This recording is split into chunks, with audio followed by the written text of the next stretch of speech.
Prezados irmãos, boa noite a todos.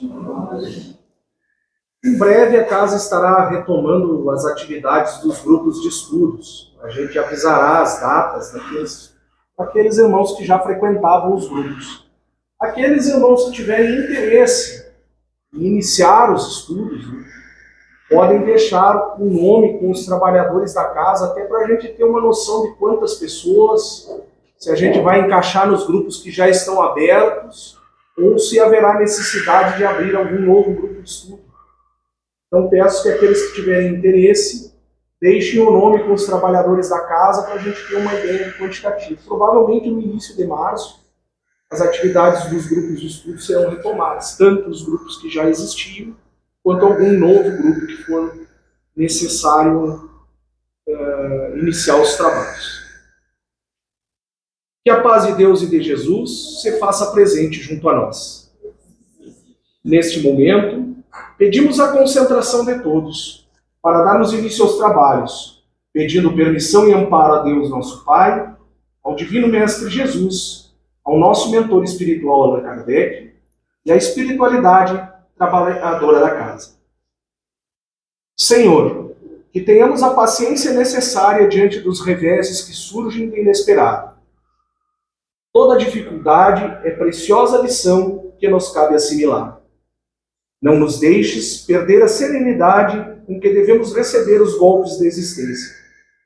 Faze-nos sempre um pouco mais pacientes diante daqueles que convivem conosco e nos põem as emoções à prova.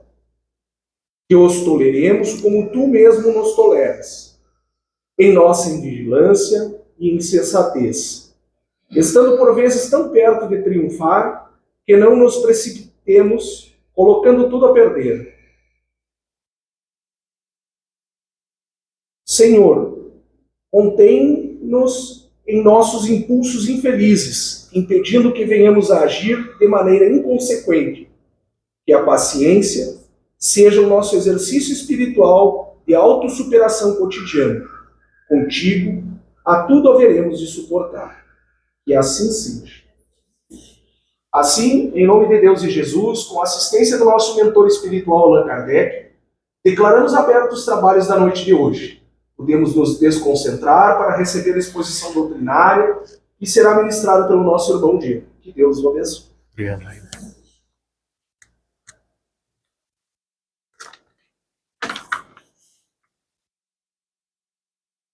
Caros amigos, irmãos, boa noite a todos, a todas. Uma alegria mais uma vez poder estar aqui dividindo com vocês desses momentos, desses minutos que são tão importantes para nós. Hoje eu vou fazer nós vamos conversar sobre um assunto que diz respeito ao Evangelho. Mas eu creio que mais do que dizer respeito ao Evangelho, diz respeito a tudo que Jesus, ao que Kardec nos trazem. Porque tanto Jesus quanto Kardec trouxeram as suas colaborações, mas eles trouxeram questões, informações para nós que são muito importantes para a nossa vida enquanto pessoas, aqui no Centro Espírita, mas ali fora, na vida, na sociedade, no trabalho, em família, onde a gente vive efetivamente. Então hoje eu trouxe para nós algumas reflexões sobre o Evangelho no dia a dia, trazendo então essas reflexões sobre a nossa tarefa enquanto espíritas, a tarefa que nós temos de, lendo o Evangelho, lendo os livros espíritas, de nós tentarmos ter uma vida um pouquinho mais sintonizada, um pouquinho mais coerente com o que esses livros e outros tantos livros bons nos trazem. Vejam, essa minha fala ela foi muito, digamos, inspirada por uma fala do Dr. Sérgio Felipe de Oliveira. Para quem não conhece, o Dr. Sérgio Felipe de Oliveira é um espírita muito estudioso da área da saúde, sobretudo, ele é médico, e ele tem uma fala muito interessante. Ele diferencia religião de religiosidade ou espiritualidade. O que é a religião? A religião, nós sabemos o que é religião. Religião, espiritismo é religião. A Igreja Católica é religião. As igrejas evangélicas são religião. E essas instituições, as igrejas, as religiões, são bastante importantes porque são as instituições, os lugares que nos recebem para a gente aprender, discutir e crescer, aprendendo Jesus, aprendendo o Evangelho e assim por diante. Mas o doutor Sérgio Filipe faz uma indagação bem interessante. Ele pergunta assim: a partir daquilo que nós aprendemos na religião, como está a nossa religiosidade ou a nossa espiritualidade? Ou seja, o que nós realizamos a partir daquilo que nós aprendemos aqui no Centro Espírita ou em qualquer outro templo religioso. Então, por exemplo, se nós aprendemos, por exemplo, aqui na doutrina espírita sobre reencarnação, sobre perdão das ofensas, sobre o amor ao próximo, o quanto isso já está fazendo parte da nossa vida no nosso cotidiano. Claro que nós sabemos que a religiosidade ou a espiritualidade é um exercício do dia a dia. É um exercício do cotidiano. E a gente vai ter dias que a gente vai acertar um pouquinho, tem dias que a gente vai errar um pouquinho, tem dias que a gente vai errar um monte, tem dias que a gente vai errar bastante. Mas o exercício de viver é assim. Quando a gente vem para o Centro Espírita, e eu digo por mim, eu entrei na doutrina espírita talvez há alguma coisa como 15 anos. Quando eu ingressei na doutrina espírita, a minha ideia que eu tinha é que uma vez lendo isso, a gente era, nossa, sabendo isso, sabendo os outros livros aqui, a gente teria uma obrigatoriedade de começar a tentar aplicar ao máximo isso aqui. Mas hoje, depois de algum tempo, e depois de ler outras coisas, depois de aprender outras coisas tantas, eu vejo que o exercício de tentar aplicar o que a gente estuda e a gente aprende aqui no Espiritismo vai ser um exercício para a vida toda. E nesse exercício a gente vai errar muito, a gente vai se equivocar muito. E a gente não tem que ter vergonha disso. A gente não tem que ter vergonha daquilo que a gente errou ou a gente continua errando. Porque Jesus em nenhum momento nos cobrou pressa. Vejam que Jesus nos cobrou, nos solicitou, quero dizer, e nos deu tanto ensinamento. Jesus nunca se negou a ensinar. Jesus nunca se negou a falar sobre como viver de acordo com a sua doutrina. E ele nos pedia, siga-me, ou faça o que eu ensino, mas ele não deu prazo. Vejam que, inclusive, aqueles irmãos que erravam, ele chamou para próximo dele e solicitou que aqueles irmãos viessem para próximo dele. Mas ele não dava prazo, ele não dava pressa, ele dizia, siga-me, busque a sua paz interior, a sua reforma íntima. Mas o tempo que nós necessitaremos para aplicar um pouco mais isso aqui, depende de nós. E não há pressa efetivamente nisso. Cada um de nós realizará o ensinamento. Cada um de nós crescerá no seu tempo, dentro do seu esforço, e nesse meio tempo nós acertaremos e erraremos, mas a partir do momento em que nós errarmos, que a gente possa refletir sobre o erro e fazer com que aquele erro seja material para o nosso crescimento pessoal. Você sabe que muitas vezes o erro, a gente erra, digo por mim, eu erro, e quantas vezes me culpei, quantas vezes fiquei apontando para mim, quantas vezes fiquei paralisado pela culpa. Mas o Evangelho, ele é uma lição tão linda que ele diz assim, se você errou, se você cometeu o erro, reconheça para você mesmo. Reconheça para você mesmo, olha, eu errei. Errei com fulano, errei com ciclano. E a partir do momento em que nós reconhecemos o nosso erro, nós sabemos o que aconteceu, nós vamos nos esforçar para que esse erro não mais aconteça. Porque se a gente fizer o contrário, se a gente simplesmente negar que a gente fez o erro, se a gente simplesmente dizer assim, não, eu não errei, quem errou foi o Wagner aqui, quem errou foi Luana, quem errou foi Lúcia. Se eu jogar o meu erro para os outros, veja que eu mesmo não sou errado, eu estou jogando o erro para os outros. Eu nunca vou aprender com o erro que eu fiz. Mas se eu aceitar, olha, eu errei.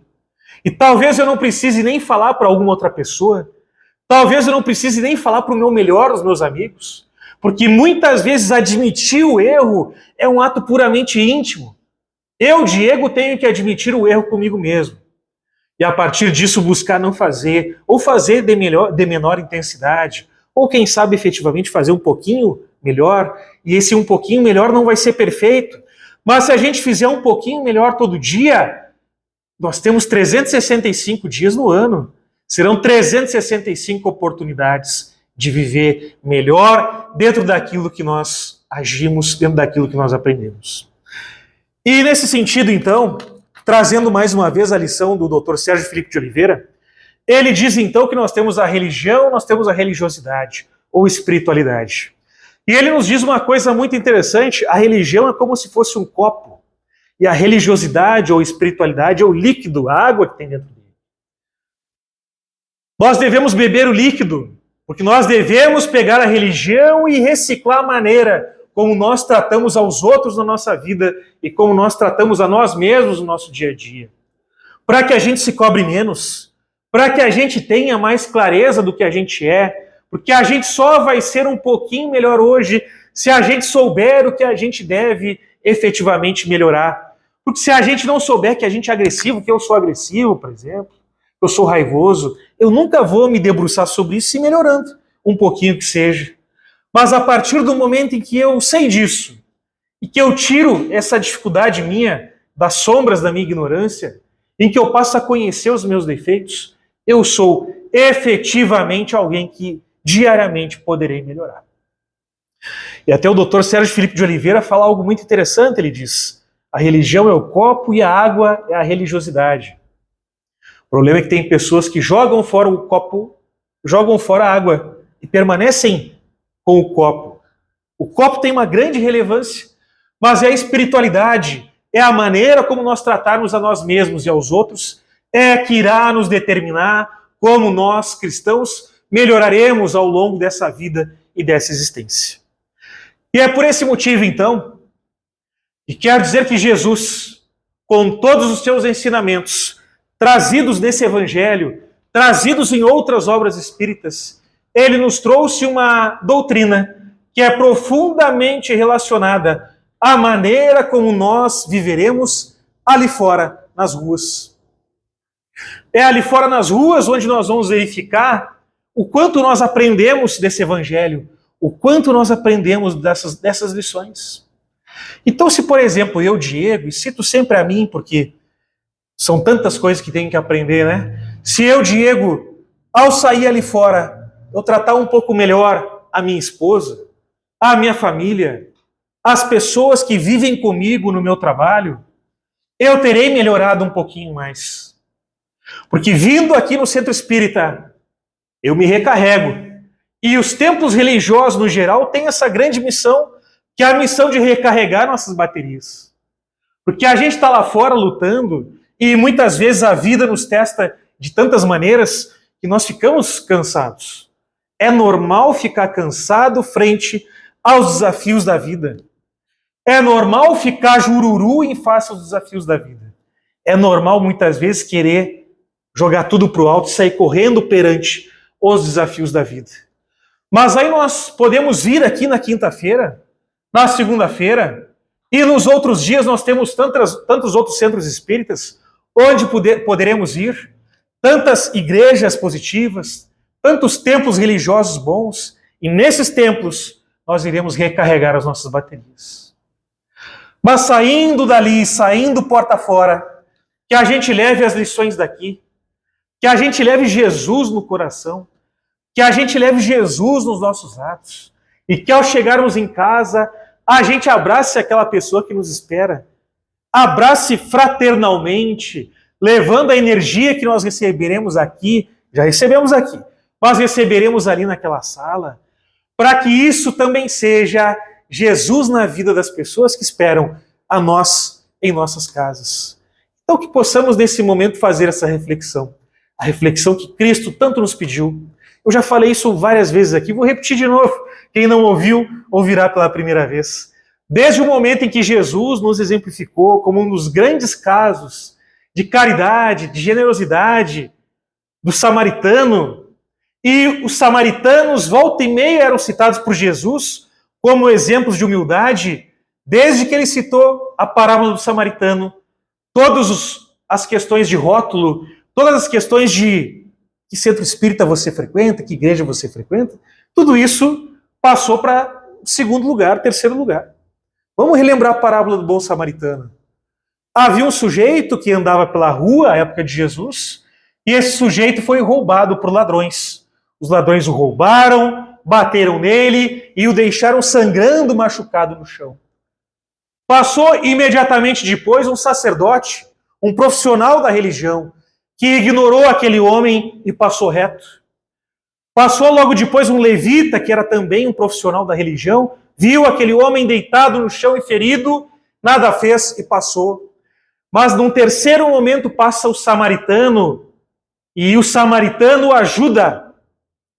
Lembrando que a época de Jesus, o samaritano era uma pessoa, os samaritanos eram pessoas de terceira categoria, pessoas que se evitava conversar, se evitava passar perto, e foi justamente o samaritano quem estende a mão ao irmão agredido e furtado e roubado.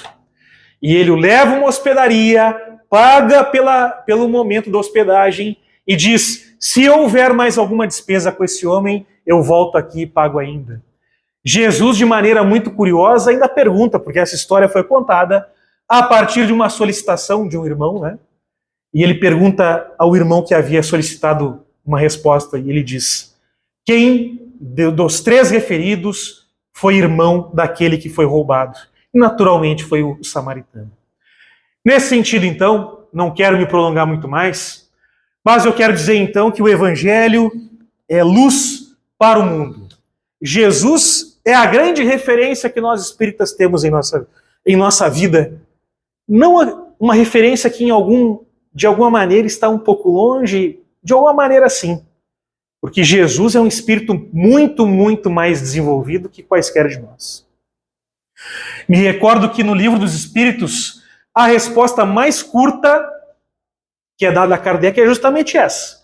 Kardec pergunta aos espíritos: qual foi o espírito mais desenvolvido que esteve na Terra ao nosso lado? E a resposta é Jesus. Então, se Jesus, ele é o espírito mais desenvolvido que nós temos conhecimento, e ele de alguma maneira está espiritualmente muito além de nós, Jesus também está junto de nós.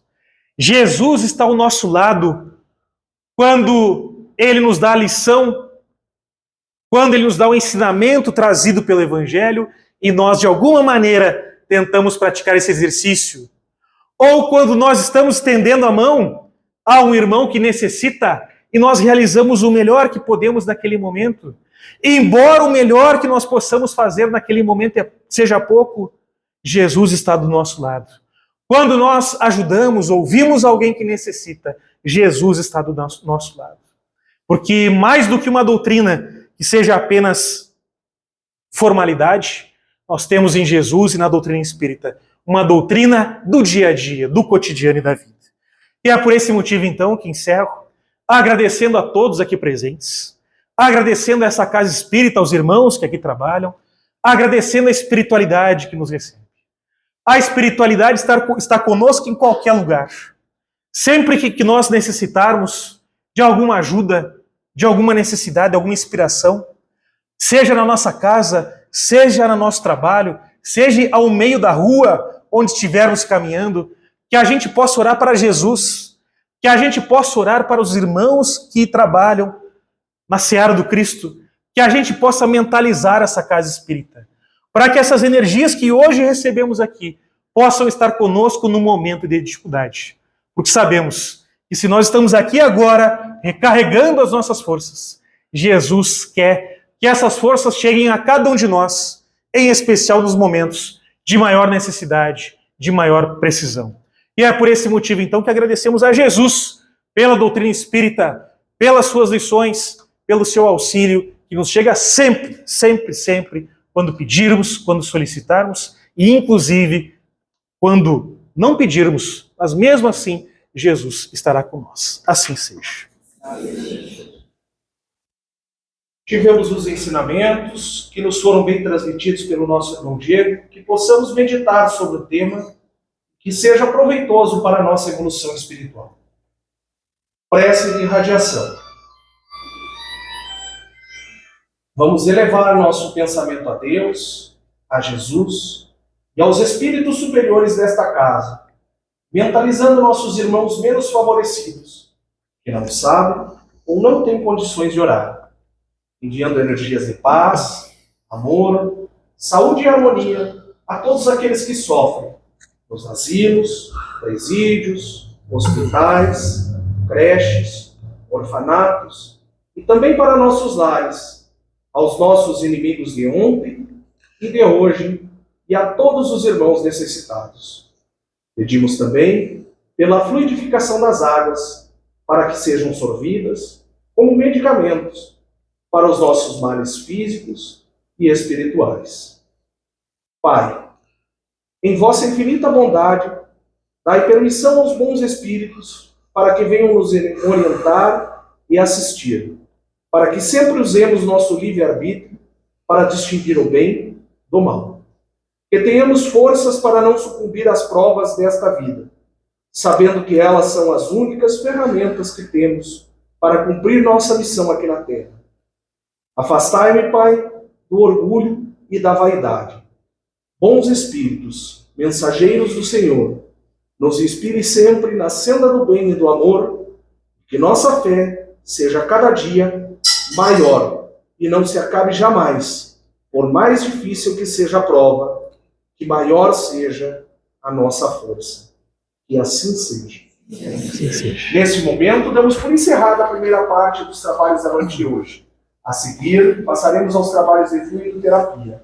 Convidamos aos irmãos passistas para que se dirijam à sala de passes e solicitamos aos demais que aguardem prece silenciosa. Que assim seja.